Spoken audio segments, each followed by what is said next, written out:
מלאכים שעפים גם בלי כנפיים, עם האש שבעיניים, ומוכנים להסתכל כדי שנוכל להזדקן.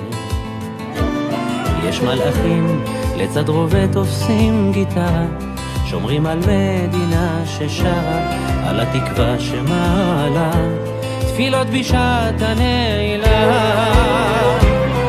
והרוח הלוחמת אף פעם לא נשברת, שהם עולים על המדים הם לוחמים, הם מלאכים שמקדשים את הרוח הלוחמת שאף פעם לא נשברת, כשהם עולים על המדים הם לוחמים, הם מלאכים שמקדשים את החיים.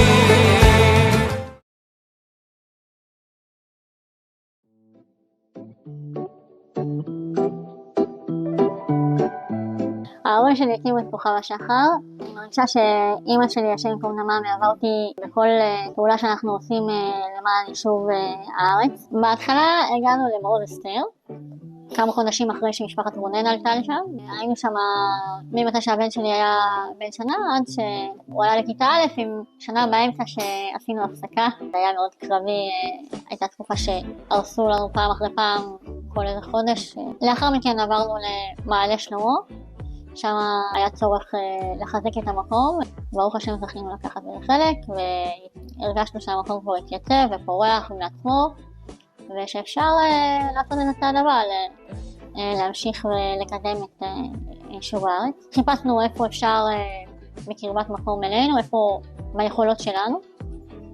אז בעצם הלכנו אל מעבר לכביש, טיילנו לשם עם הילדים כמה פעמים, היינו הולכים לשם קצת פיקניק, הסתכלנו על איזה בור שהיה נראה לנו מעניין. ככה הילדים התקשרו למקום, וגם אנחנו. כשראינו שמגיעה שעת כושר שחשוב להתקדם הלאה, שזה היה בזמן של החלפת ממשלות, אז עלינו לנקודה בראש חודש כסלו, וכשראינו שמצליח במצפה לאה וזאת שעת כושר, החלטנו יחד לתנועת נחלה שדחפה ויזמה לעלות לנקודה החדשה שבה אנחנו עכשיו נחלת אפרים.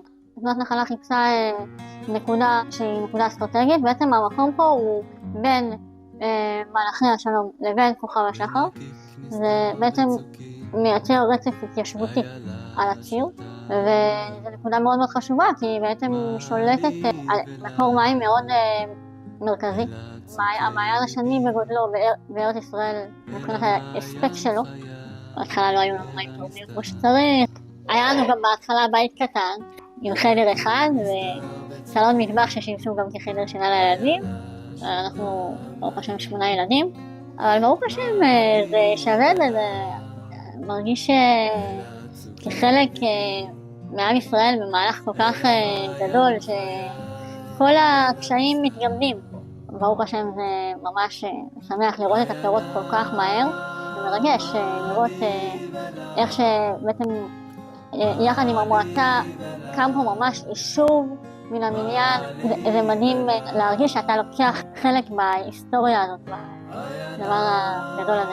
אני מאמינה שכל אחד ואחת יכולים לבוא ולפעול מה שהם יכולים ולא לזלזל באף עשייה. אני לא חושב שנזכה לראות את כל ארץ ישראל מיושבת, את כל ארץ ישראל הגדולה שניתנה לאבותינו אברהם, יצחק ויעקב, עם כל המרחבים שלה.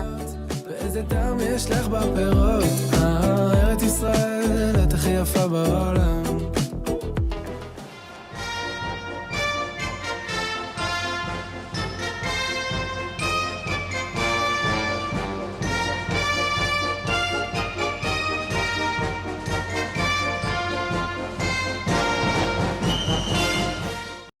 כמי שעסק בלקראים וראה אנשים מלאכים שמיתו עצמם עליה. כילדה, אחד הזיכרונות הטובים, הייתי נוסעת עם אבי ז"ל בגיל 4-5, הייתי נוסעת איתו להתוועדויות אצל האדמו"ר מקרצ'ניב בחיפה. מאוד מאוד ריגש אותי לראות מעגלים גדולים של אנשים רוקדים ושרים ומוזיקה שחודרת ללב. וכילדה אמרתי, פעם כשאגדל אעשה גם אני כאלה התוועדויות.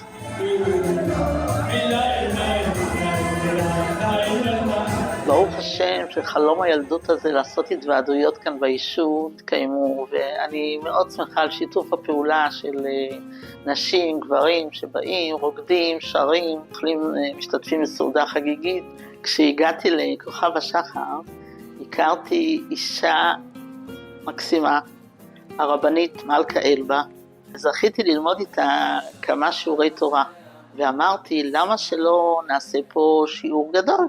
דבר ראשון חיפשתי שיעורי חסידות ולא היו פה, ביקשתי מהרב אמיר מנור והוא נענה לבקשתי, ועשינו שיעור טניה אצלנו בבית כ3 שנים, עד שחשבתי שאולי אפשר להגדיל את השיעור, את היום הזה, את יום הלימוד. פניתי לרב אוהד והוא בשמחה אמר שהוא מוכן לתת שיעור תורה. כן, מה זה התהליך הזה של ספירת המורה? חודש אייר? זה תהליך של בניין הקו. וגם הגברת מירי בן שטרית הסכימה לשתף פעולה, ויצרנו יום לימוד תורני.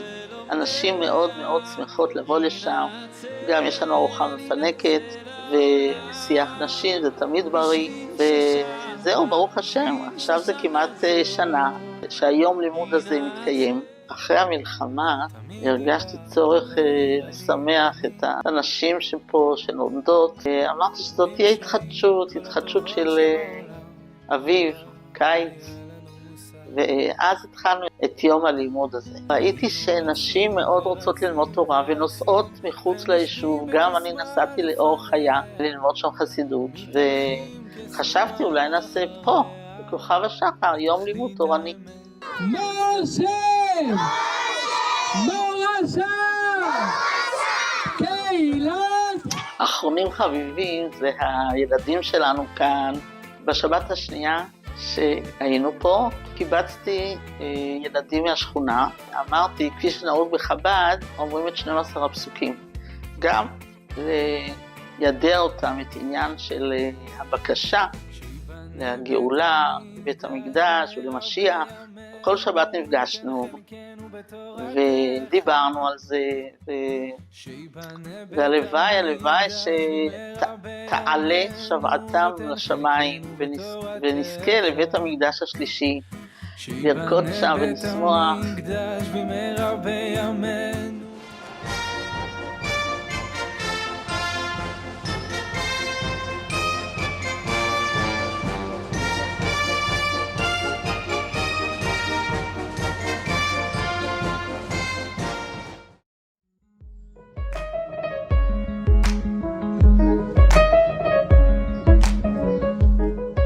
לפני כמה שנים טובות, עוד כשלימדתי, לפני שיצאתי לפנסיה, היה לי חלום שאני אצא לפנסיה, אז אנחנו נקים מרכז למידה לוותיקים בבתי הספר פה בכוכב השחר, והחלום הזה בעצם, העניין שלו היה שאנחנו אנשים שלמדנו כל מיני דברים, יש לנו כל מיני כישורים וכוחות, וכשאנחנו יוצאים לפנסיה, אז הם לא הולכים לשום מקום, הם נשארים, ואנחנו יכולים לעשות עם הכישורים והכוחות האלה הרבה טוב, בעיקר לתרום לקהילה שלנו כאן ביישוב, וזה באמת ווין ווין.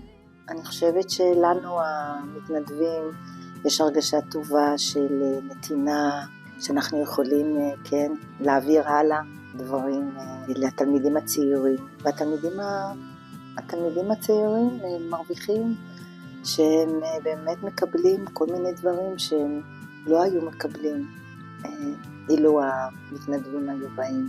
אנחנו רוצים לתת דברים שהמורים לא יכולים כל כך בגלל המציאות העמוסה שיש להם, והרבה פעמים המורים מגיעים בעיקר למיינסטרים של הכיתה ולא כל כך לילדים המתקשים יותר או לילדים כן המצטיינים יותר, ואנחנו דווקא רוצים לתת לאוכלוסיות האלה יותר מענה, וגם לתת העשרה או תוספת של דברים שהמורים או השיעורים בבית הספר לא נותנים אותם. פרויקט אחד, יש לנו את יפה מנת, שהיא פסיכולוגית שיצאה לפנסיה, עשתה, אולי עדיין זה ממשיך, אני לא יודעת, סדרה בבית ספר של הבנות, קבוצה של תלמידות שיש להן אחים עם צרכים מיוחדים, והיא עשתה איתם, לא יודעת, 6 או 8 מפגשים, והשנה גם יצאה לדרך, הצטרף לקבוצה של המתנדבים גרשון בר-און, והוא מתמצא בחשמל ואלקטרוניקה. יש לו קבוצה של תלמידים שהוא עושה איתם ניסויים ומלמד איתם כל מיני דברים במעגל החשמלי, בהקשר של דברים בשבת, איך כל מיני דברים מותרים לפי ההלכה, וזה פרויקט מאוד מצליח ומאוד יפה, ויש לזה הרבה ביקוש.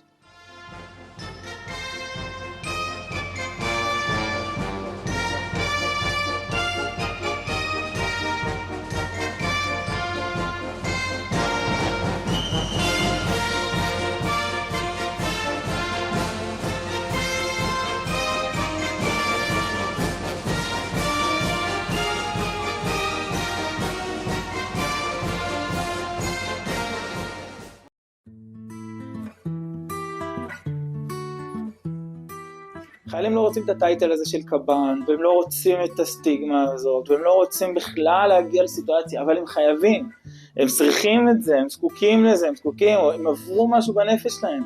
אי אפשר להחביא את זה, זה לא איזה משהו שאפשר ככה לסתום אותו ולנעול אותו ולהגיד, אני בשירות, הכל טוב. ונגיד שהם רוצים להגיע לזה, רוצים להגיע לקב"ן, רוצים להגיע לקבל טיפול, אז הם מפחדים שיקחו להם את הנשק, מפחדים שיורידו אותם מלוחמה. היה שבוע אחד שבו 3 חיילים, ממש ברצף. והיה מין אירוע כזה שהיה קשה מאוד להכיל אותו, היינו בעיצומה של המלחמה, בדיוק נפתחה חזית גם עם חיזבאללה, היינו בשתי חזיתות, ופתאום אירוע אחד שבעצם מטלטל מאוד מאוד מאוד את כולם. שאלתי חבר טוב מאוד שלי שהוא קב"ן, שאלתי אותו מה קורה, הוא אמר לי חייל פונה, לוקח לו בין 3 חודשים לחצי שנה לקבל טיפול. ואני ממש הזדעזעתי מזה. אז שמה מיזם חיבור נכנס. זו אולי אחת המטרות הכי גדולות של המיזם. לתת מענה שהוא בלי בירוקרטיה, בלי ניירת.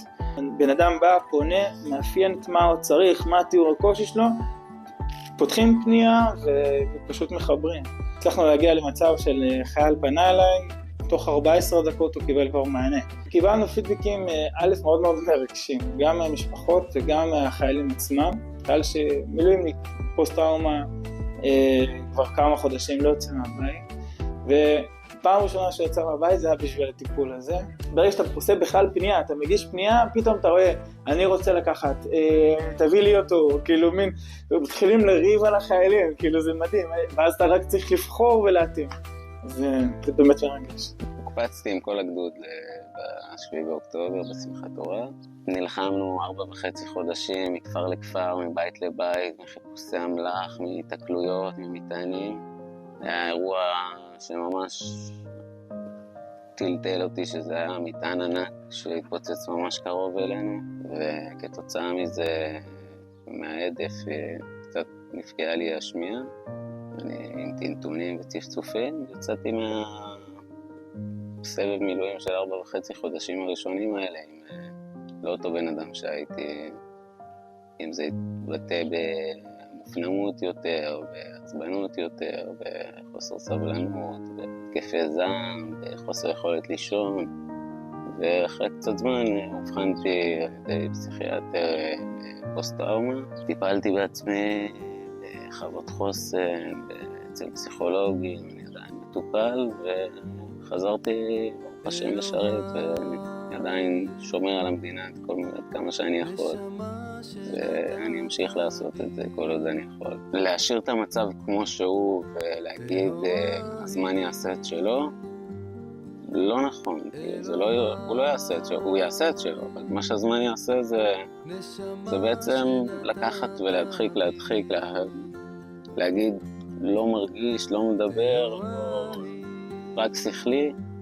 הרגשות האלה מתעצמים בפנים ומתבשלים עד שזה מתפוצץ, ושזה מתפוצץ זה גם הרבה יותר קשה לטיפול וגם הרבה יותר כואב וקשה.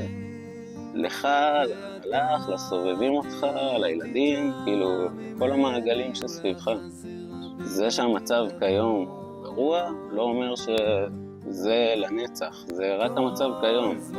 בדיוק כמו מישהו שאיבד רגל, הוא יהיה חצי שנה בשיקום ויעשה כל יום פיזיותרפיה לרגליים שלו כדי ללמוד מחדש ללכת.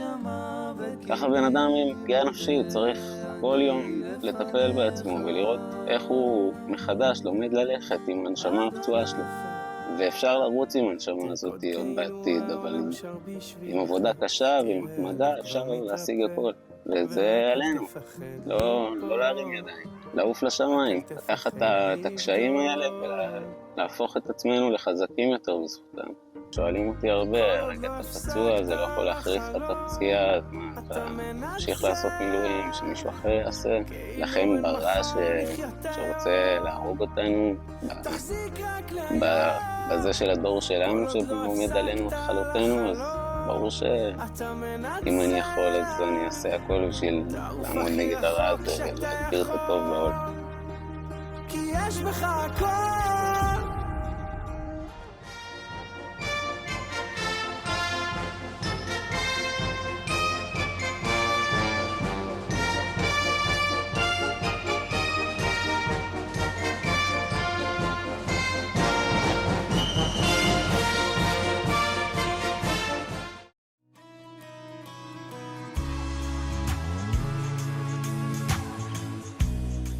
אני הנציגה המצטלמת, אני בעצם מייצגת פה את החמ"ל, אנחנו רחלי עזרי, רחל נדל, איילה לב, דקלה שבט ווידיה קליין. כל פעם כשיש איזשהו צורך, כשיש איזשהו רעיון, עושים ככה סיור מוחות, מישהי מעלה את הרעיון, מישהי אחרת מציעה איך לשדרג אותו, מישהי אחרת מבצעת אותו, והרביעית מחלקת אותו, וככה הכל ככה ביחד. בראש מעייניהם זה איך אפשר לתמוך במגויסות שהכי מגיע להם בעולם. אני התגלגלתי לזה בעקבות זה שבן דוד שלי נהדר, חשבנו בהתחלה שהוא חטוף, ובהמשך גילינו שהוא בעצם נרצח, ואז הקמתי את החמ"ל. בהתחלה החמ"ל היה בדרום בכלל, והיינו מרכזים לשם מנות של אוכל, של ציוד, וממש כל מה שהחיילים היו צריכים, היינו שולחים להם לשטחי כינוס. זה הגיע לרמה שהיינו מחלקים 4,000 מנות ביום, ואז אחר כך מתגלגל שלאחר כמה חודשים, אותו צוות שהיה שם בפריסת שולחן שהיה חלק מהחמ"ל בזכות אליקים, הוא היה בעצם שותף במציאה שלו, וככה הרגשנו שזה איזשהו סגירת מעגל, שכאילו אליקים אומר לנו שמעשיכם רצויים לפנינו. בהמשך העברנו את החמ"ל בעצם ליישוב. אנשים ידעו שאנחנו כתובת יש לנו נהגים שנכנסים לתוך השטחי אש ומחלקים שם את מה שצריך. בהמשך זה עבר להיות בעצם ביישוב, ומה שהיה לי חשוב בחמ"ל הזה זה החיבורים האלה בעם ישראל. לסניף שלנו קראנו חסדי שמחה, בגלל שזה מסר כזה לעשות חסדים בשמחה. הסניף הזה הוא מאוד מועיל ונצרך פה ביישוב, ובאמת נותן הרבה סיפוק, שאנחנו רואים שאנשים כל יום באים, לוקחים דברים. פתחנו גם השנה סניף של טיפול בכוויות ופצעים, בשיטה של חיה גרין. אני שמחה שאני יכולה לעזור לאנשים שהם לא צריכים כל פעם לנסוע למרחקים בשביל לקבל טיפול, וברוך השם היישוב מאוד מתחדש ויש הרבה אנשים, היישוב גודל, ועל הערים ועל הגבעות יש חוות ומאחזים, ויש הרבה אנשים שצריכים גם את הגמר של הכוויות וגם את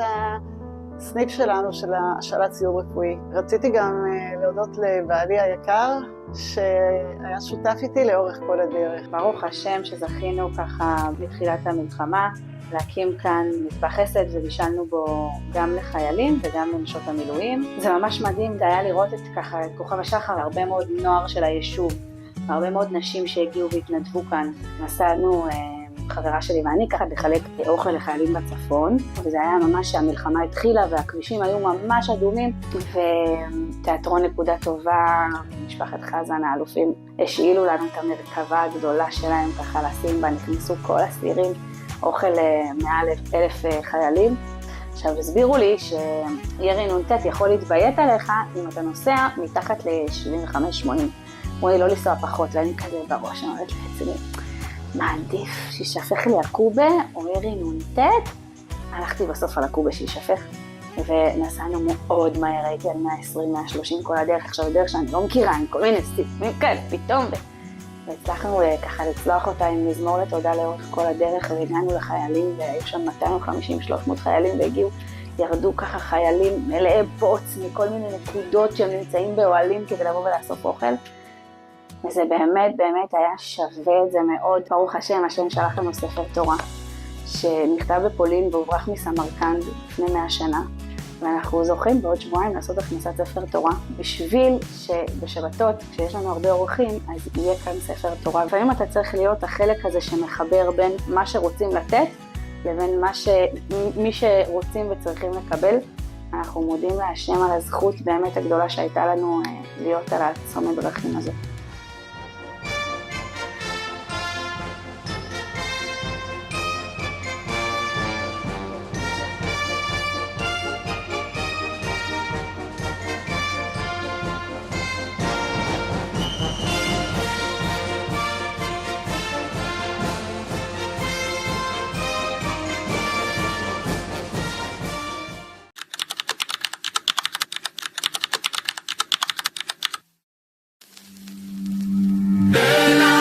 שבכל דור ודור עומדים עלינו לכלותנו, אלא שבכל דור ודור עומדים עלינו לכלותנו.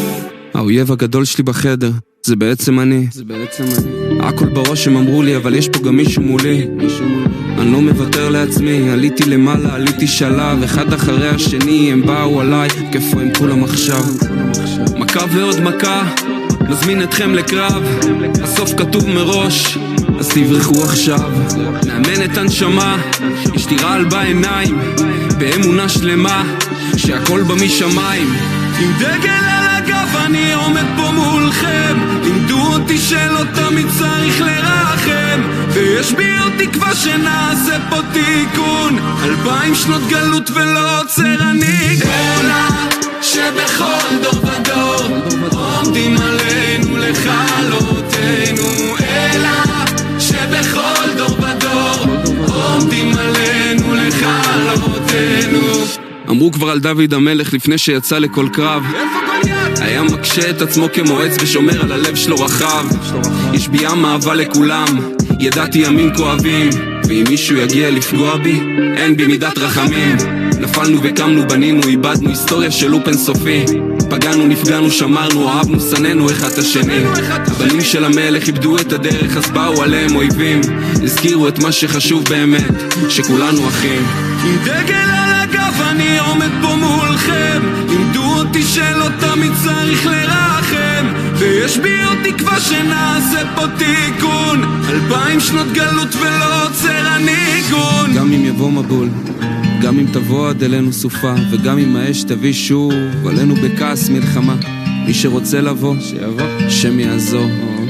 הרבה כבר ניסו והפסידו, מוזמנים לעמוד פה בתור.